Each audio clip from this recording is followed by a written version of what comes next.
L'inflation, elle nous a touchés dans notre vie de manière très forte. Elle a été gigantesque ces derniers mois. Depuis 7 mois, elle n'arrête pas d'augmenter. Là, on sent une petite stagnation. Mais moi, ce que je me suis demandé, c'est est-ce que dans mon cas personnel, moi, je suis très touché par l'inflation, moyennement touché par l'inflation, comme les autres Français, je dirais, ou est-ce que je suis peu touché par l'inflation? Et j'ai trouvé un article dans Challenge, je vous mettrai un lien dans la description, où justement on a une calculatrice avec ses données personnelles. On peut savoir si on est touché par l'inflation plus que les autres Français, moins que les autres Français, autant que les autres Français.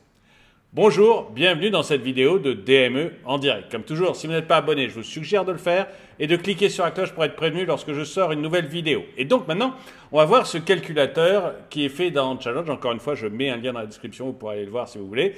Je vais y mettre des données personnelles plus ou moins inventées parce qu'il n'y a pas de raison que vous connaissiez toute ma vie non plus. Et puis on va regarder ça ensemble. J'ai trouvé ça moi plutôt intéressant. Vous me direz ce que vous en pensez. Inflation, notre calculateur pour savoir si vous faites partie des Français les plus touchés. À partir des données de l'INSEE, le calculateur Challenge est en mesure de vous dire si vous appartenez aux catégories de Français les plus touchés par l'inflation depuis un an et estime votre taux d'inflation personnel. Oui, parce que vous savez, il y a le taux INSEE à 5,2%, je crois, là qui est redescendu à 4,5%. À cause d'un effet d'un effet de base, parce que comme il y avait déjà de l'inflation l'année dernière à cette période-là, fatalement, la base sur laquelle on calcule, juin 2022, il y avait déjà des prix beaucoup plus élevés, donc forcément l'inflation se réduit. Bon. Mais bon, il y a différents articles là-dessus, j'en ferai peut-être un demain, là j'ai choisi autre chose. Donc il y a le calcul de l'INSEE. Vous avez ensuite les produits alimentaires. Vous savez, ce qu'on voit nous toutes les semaines en faisant nos courses. Et là, on était à 12, 13, 14. A priori, on est allé jusqu'à 17% en juin quand même. Donc c'était une sacrée inflation. Mais vous, personnellement, c'est quoi votre taux d'inflation à vous? Quel est mon taux d'inflation à moi? J'ai trouvé ça très, très amusant de le faire. Je vous invite vraiment à essayer. Je ne suis pas sponsorisé, mais je vous invite vraiment à le faire parce que j'ai trouvé ça très amusant. Les prix continuent de grimper, mais de moins en moins rapidement. Les derniers chiffres du mois de juin, publiés vendredi par l'INSEE, montrent une accalmie à 4,5%, le taux le plus faible depuis avril 2022. Mais encore une fois, c'est aussi parce qu'il y a un effet de base, tout simplement. Le pire de l'inflation est probablement derrière nous, tout comme les inégalités qu'elle crée entre les ménages. Ainsi, la très forte inflation sur les prix de l'énergie l'an dernier a davantage grévé les finances des ménages qui dépensent le plus en énergie, en particulier en essence et en chauffage. C'est pour ça que le baromètre, le calculateur, a tout son sens, parce que si vous chauffez à l'électricité, si vous chauffez au gaz, si vous habitez une maison ou si vous habitez une maison à la campagne, je veux dire, ou un appartement en centre-ville, c'est pas du tout la même chose pour l'inflation pour vous. Vous n'avez pas du tout vécu la même chose. Donc c'est vraiment bon. Je veux pas non plus. Enfin bon, moi j'ai bien aimé. Voilà, vous me direz vraiment ce que vous en pensez. Moi j'ai beaucoup aimé. Dans les faits, en mars, les ménages habitant en zone rurale avaient une inflation de 1,3 points supplémentaire à ceux vivant en agglomération parisienne. Ceux composés de personnes de plus de 75 ans, plus de 2 points de plus que les jeunes de moins de 25 ans. Et comme l'inflation sur les services était relativement contenue pendant plusieurs mois, les ménages avec le plus haut niveau de vie qui consomment le plus étaient un peu favorisés. 0,3 points d'inflation en moins pour les 10% les plus riches par rapport aux 10% les plus pauvres. Les profils les plus touchés. Comment le sait-on? En scrutant le panier de consommation moyen des ménages français, en les distinguant par l'âge, le niveau de vie, la catégorie socio-professionnelle ou encore le lieu d'habitation. Autant de variables qui ont un impact fort sur les habitudes de consommation. En croisant les paniers avec l'évolution de l'indice des prix, il est possible de distinguer les profils les plus touchés par l'inflation. C'est ce que Challenge vous propose de faire avec votre propre situation. En répondant à une dizaine de questions, vous verrez, c'est super rapide. Hein, vous verrez, hein, on va le faire ensemble pour moi. Vous verrez que ça va très vite. Aucune donnée personnelle ne quitte votre navigateur. De toute manière, enfin, vous verrez aussi, c'est pas... Le calculateur Challenge est capable de vous dire si vous appartenez aux catégories de Français les plus touchés par l'inflation depuis un an et d'estimer votre taux d'inflation personnel. Faites-vous partie des Français les plus touchés par l'inflation. Alors, mon âge. Bon, c'est pas des choses qu'on demande à une lady, mais tant pis, je vais le dire, 49 ans. Et merci à tous ceux qui, dans les commentaires, disent que je ne fais pas mon âge. Ça me touche beaucoup. Voilà. Donc, mon âge, 49 ans. Combien avez-vous d'enfants? J'en ai 5. Oui, c'est beaucoup. Vivez-vous en couple? Plus maintenant. Où habitez-vous? Alors, j'habite, moi, dans un milieu rural. Donc, rural ou petite ville de moins de 10 000 habitants. Votre voisinage est plutôt pavillonnaire et isolé, hein, puisque je suis en milieu rural. Bon. Estimez votre niveau de vie. Alors attention, c'est par an et par individu. Hein, c'est pas... donc moi, on est 6 quand même. Vous voyez que mon niveau de vie, c'est pas 35 000 euros par an et par individu. Donc je vais rester relativement discret. Je ne tiens pas à ce que tout le monde connaisse mon niveau de vie sur Internet. On est 6, si je dis 16 000, ça fait 2 fois 6, 12, ça fait 120 000 euros par an. C'est beaucoup, hein, c'est beaucoup. Bon, je vais me mettre dans la moyenne. Allez, je vais me mettre dans la moyenne des Français. Comment vous chauffez-vous? C'était ça, moi. Hein, donc, je suis chauffage non électrique, donc gaz, poêle à bois, etc. Voilà, j'ai eu 2 maisons avec 2 chauffages différents. Dans un, c'était du bois granulé et dans l'autre, c'était une chaudière au fioul. Donc voilà, je mets ça. Êtes-vous propriétaire de votre logement? Oui. Et je valide.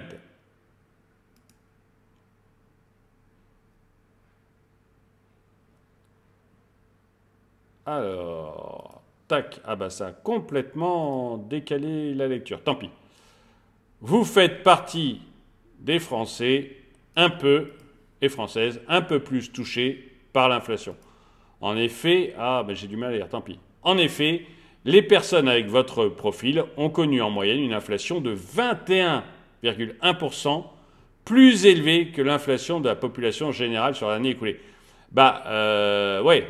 Alors, merci beaucoup. 21,1% de plus, pour moi, c'est pas un peu plus élevé. Alors, vous faites-le, hein, dites-moi, ça serait même sympa que dans les commentaires, vous disiez, moi, je fais partie des un peu plus élevés, ou des beaucoup plus élevés, ou non, moins, etc. Enfin, dites-le. Mais pour moi, 21% de plus, c'est pas un peu plus. Je ne sais pas si parmi vous, il y en aura qui seront beaucoup plus. Dans ce cas, dites-moi où vous en êtes, mais un peu plus avec plus 21, je veux dire, quand mon épargne fait plus 21%, je ne dis pas, tiens, j'ai gagné un peu plus d'argent. Je me dis, non, je suis carrément plus riche. Donc bon, ok. Alors ça, cette courbe, elle montre mon inflation au fur et à mesure du temps par rapport à l'inflation en France. Donc on a la 2022 qui se voit bien. 2023 se voit aussi, hein, mais là, si vous voulez, je ne suis pas en plein écran sur Challenge. Donc, du coup, on voit mal. Attendez, si je rallonge comme ça, tac, est-ce qu'on va bien voir? Non, c'est pas terrible. Hein. Hop là, voilà, c'est peut-être mieux comme ça. Donc, voilà, hop, on voit jusqu'à mai 2023, mon inflation personnelle par rapport à l'inflation de la France. Donc c'est pas mal, vous voyez, on monte... alors je ne sais pas s'il est plafonné à 9% ou s'il va plus haut, mais mon inflation personnelle est monté en novembre 2022 jusqu'à 9%, alors que le reste de la France était à 7,1%. C'est d'après les chiffres INSEE, hein, on est d'accord, c'est pas uniquement sur la nourriture, c'est sur la totalité de l'inflation. Donc, ouais, moi j'aime bien, je trouve ça pas mal. Alors, pourquoi certaines de vos variables vous font appartenir à des groupes plus touchés par l'inflation, par exemple votre nombre d'enfants, la taille de votre aire urbaine, puisque j'ai 5 enfants et je suis à la campagne, le fait d'être propriétaire, ça me touche plus que le fait d'être locataire, votre type de voisinage, oui, ben, encore une fois, je suis à la campagne, donc autour de moi, c'est des appartements, c'est des maisons, pardon, c'est pas des appartements dans un building, quoi. En effet, nous consommons différemment selon nos caractéristiques. Juste pour vous dire, parce que certains vont se poser des questions, donc juste pour conclure sur mon cas personnel, j'ai pris en fait les chiffres quand j'habitais encore une maison à la campagne avec mes enfants. Là, vous voyez que maintenant je suis en appartement. Je suis venu dans une ville moyenne. Hein, ma ville est une ville de taille moyenne. Et voilà. Mais pour faire les calculs, j'ai repris ma situation telle qu'elle était avant. En effet, nous consommons différemment selon nos caractéristiques. Par exemple, les personnes qui vivent hors des villes dépensent davantage de leurs revenus en essence, ou les personnes âgées davantage en chauffage. Deux postes de consommation qui ont eu une inflation bien au-dessus de la normale, et qui expliquent donc ces inégalités d'inflation. Donc voilà, donc je vous mets un lien dans les commentaires pour que vous puissiez aller voir ces chiffres de l'inflation avec Challenge et que vous puissiez faire un petit peu le calcul de Challenge. Je voulais aussi vous montrer autre chose, c'est qu'il y a quand même de l'espoir, c'est-à-dire que l'inflation est plutôt en train de diminuer. C'est des chiffres que l'on a... Alors là, je vous les ai pris sur France Info, mais honnêtement... j'ai regardé aussi, par exemple, sur la Nouvelle République des Pyrénées, vous voyez, de la PQR, quoi, et on obtient à peu près la même chose. Hein, donc il n'y a pas de... c'est pas France Info, vous voyez, si vous allez sur de la PQR ultra-régionale comme la Nouvelle République des Pyrénées, vous obtenez à peu près la même chose. Donc on va lire ensemble avec, justement cet article aussi. Après 7 mois de hausse, et oui, maintenant j'ai tout décalé, il faut que je revienne pour que vous voyez bien, voilà. Après 7 mois de hausse, les prix se stabilisent. Découvrez la nouvelle édition du panier des courses France Info dans votre département. C'est une première depuis 8 mois que France Info surveille à la loupe les tickets de caisse. Le prix de notre panier de courses n'augmente presque plus. Calculez la situation dans votre département sur notre carte interactive. Donc même chose, je vous mets le lien vers France Info. On verra tout à l'heure, ils ont une carte qui vous met département par département où on en est. Le ciel s'éclaircit du côté des supermarchés. Après 7 mois de hausse continue, des prix sur les étiquettes, ceux-ci se sont stabilisés en mai et en juin. Au total, les prix de notre panier de courses France Info en partenariat avec France Bleu et Nielsen ne progressent... Attendez, je vais essayer de mieux régler ça, c'est agaçant. Que de 15 centimes sur un mois. C'est une évolution minime par rapport à l'habitude où le panier augmentait de plus de 1 € par mois. Donc vous voyez, on a encore une hausse, hein, mais ça se calme vraiment. Cette faible progression explique le ralentissement de l'inflation, qui s'établit désormais à 16,07%. C'est 0,75% de moins qu'en mai. Donc, voilà. Ben, il faut prendre les... Vous me direz, je veux dire, c'est pas une bonne nouvelle d'être à 16% d'inflation. Hein. Ok. Mais on va essayer de prendre les choses positivement, hein, et se dire que c'est moins pire que quand c'était 17. En tout cas, c'est ce que fait France Info, et je pense qu'ils auraient. Mais ce n'est pas le cas partout. Dans le sud-est de la France, plusieurs départements comme les Hautes-Alpes, la Drôme ou le Var voient leur inflation repartir à la hausse. Une mauvaise nouvelle pour les touristes à l'approche de l'été. les touristes, il va y en avoir beaucoup moins. Les émeutes de banlieue sont chargées, ne vous en faites pas, mais c'est aussi une mauvaise nouvelle. On sent quand même le journaliste qui habite à Paris. Hein. C'est aussi une mauvaise nouvelle pour les gens qui habitent dans les Hautes-Alpes, la Drôme et le Var. Donc voilà la carte intégrative de France Info, vous voyez. Et par exemple, là je vais sur... excusez-moi, je suis nul en géographie. Hop, je vais sur le Rhône. Eh bien, on voit que sur le Rhône, l'inflation du panier est de 16,05 par an, soit une évolution de moins 0,44 points. Ici, je suis dans l'Isère, donc là, je suis dans l'Ain, la Savoie. Bon, j'essaie de trouver la Drôme. Les Hautes-Alpes, la Drôme, voilà. La Drôme, on est sur une hausse, l'inflation du panier, donc France Info, c'est une hausse de 15,47% sur un an, soit une évolution de 0,97 points depuis mai. Et puis il vous met les 3 produits du panier qui connaissent la plus forte inflation dans votre département. Donc voilà, c'est une carte qui est interactive que j'ai trouvée pas mal. Hein. Vous voyez les différentes, voilà, hop, les différents départements. Vous pourrez voir vous-même où on en est. Et Paris ici, vous avez des choses un peu plus détaillées pour Paris même, parce qu'effectivement la situation est différente un peu partout à Paris. Donc voilà la carte. Avec un total de près de 132, Paris reste le département le plus cher de France. À l'instar des paniers France Info précédents, ce sont encore les Vendéens qui paient les courses le moins cher. Certains prix baissent, mais trop peu. Dans le détail, si les prix se stabilisent, ils le font sur un plateau très haut.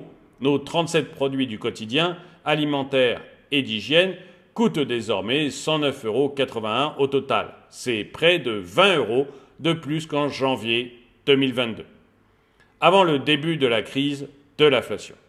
Cependant, pour le deuxième mois consécutif, certains produits de notre panier continuent à voir leur prix diminuer.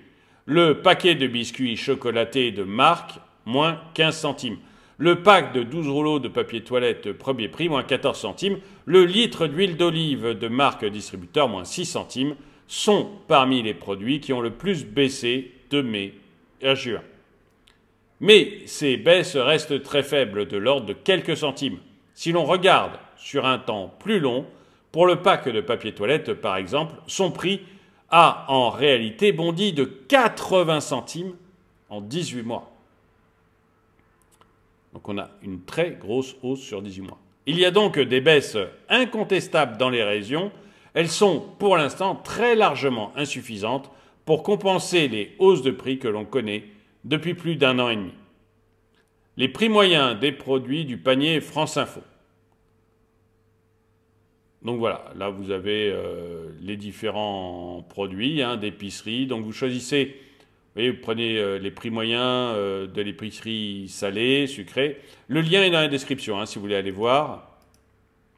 Le lien est dans la description. Vous voyez, je peux prendre le frais, par exemple. Je vais avoir les prix moyens du frais. Ça vous permet de voir où vous en êtes, vous, dans votre département. C'est surtout ça, pour voir si vous en sortez, si ça se passe bien. Encore une fois, c'est comme le premier article que j'ai passé, où on parle vraiment de votre inflation personnelle. Là, ça vous permet aussi de regarder un peu où vous en êtes par rapport aux autres. Autre constat, les produits dont le prix baisse sont majoritairement des produits de premier prix ou de marque distributeur. C'est parce que les enseignes de la grande distribution négocient tout au long de l'année avec leurs fournisseurs sur ces gammes. Et oui, vous savez pourquoi ils ne le font pas sur les grands produits, à cause de l'État. Avant, on pouvait négocier sur tout au long de l'année. Et puis l'État s'est dit, non mais c'est bien que les négociations, elles aient lieu d'octobre à mars. C'est pour ça qu'on vous a parlé d'un mars rouge. Octobre à mars. Mais Ça, c'est uniquement avec les produits de grandes marques, entre guillemets, les produits de marque. Les produits de marque distributeurs, eh bien, ils peuvent continuer ce qu'ils faisaient avant, c'est-à-dire ils négocient toute l'année en disant, bah voilà, j'ai besoin que tu me livres, j'ai besoin que tu me fasses, je sais pas, 1 million de boîtes de petits pois, combien ça me coûte? Et puis, il achète son million de boîtes de petits pois, etc. Et ça, il peut le faire tout au long de l'année, alors que ce n'est pas autorisé, mais par l'État, sur les autres marques, sur les autres produits. Ils peuvent donc répercuter plus rapidement les baisses des cours des matières premières sur les céréales, le riz ou encore l'huile, explique Emmanuel Kahn, expert prix et inflation chez Nielsen IQ. A l'inverse, les produits de marque sont toujours vendus avec les prix négociés en février, enfin jusqu'au 1er mars, ajoute l'expert. Donc avant la baisse des cours des matières premières, parce que ce qui s'est passé cette année et la raison pour laquelle le gouvernement a dit aux industriels revenez négocier, c'est uniquement parce que la baisse des coûts des matières premières a eu lieu en fin février et mars. Et du coup, c'est pas intégré aux prix actuellement qui ont été négociés avec les distributeurs. Certains des produits de marque continuent même à fortement augmenter. La barquette de lasagne surgelée a par exemple augmenté de 19 centimes en un seul mois et le paquet de 4 tranches de jambon blanc de 14 centimes. Vers une baisse des prix, point d'interrogation. Quelle tendance alors pour les prochains mois? Est-ce qu'on va enfin avoir cette baisse des prix qui nous a été promise? Est-ce qu'on va enfin pouvoir être un peu mieux? Quelle tendance alors dans les prochains mois? Pour l'instant, je vois assez peu d'évolution à très court terme, confie Emmanuel Kahn de Nielsen IQ, pour qui l'inflation va poursuivre sa lente décrue. Les prix se stabiliser sur un plateau haut. On ne pourra jamais retrouver les prix d'il y a 1 ou 2 ans. Ça, j'en ai parlé. Le ministre a fini par l'avouer, mais je vous le disais depuis le début.